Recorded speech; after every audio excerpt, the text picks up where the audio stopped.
ಎಲ್ಲರಿಗೂ ನಮಸ್ಕಾರ. ಅತ್ತೆ ಮನೆ ರುಚಿಗೆ ಸ್ವಾಗತ. ಇವತ್ತು ಕೋಲ್ಡ್ ಕಾಫಿ ಮಾಡೋದು ಹೇಗೆ ಅಂತ ಹೇಳ್ಕೊಡ್ತೀನಿ ಬನ್ನಿ.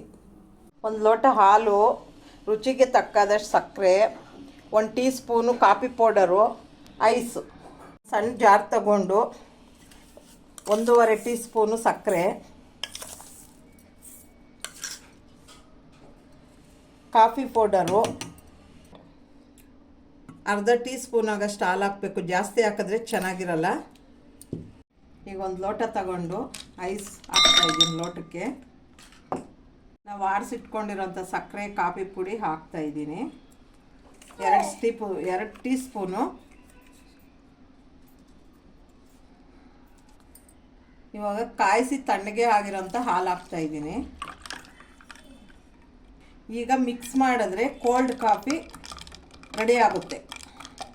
ನಾವು ಆರಿಸಿಟ್ಕೊಂಡಿರೋಂಥ ಸಕ್ಕರೆ, ಕಾಫಿ ಪುಡಿ ಹಾಕ್ತಾಯಿದ್ದೀನಿ. 2 ಟೀ ಸ್ಪೂನು. ಇವಾಗ ಕಾಯಿಸಿ ತಣ್ಣಗೆ ಆಗಿರೋಂಥ ಹಾಲು ಹಾಕ್ತಾಯಿದ್ದೀನಿ. ಈಗ ಮಿಕ್ಸ್ ಮಾಡಿದ್ರೆ ಕೋಲ್ಡ್ ಕಾಫಿ ರೆಡಿ ಆಗುತ್ತೆ.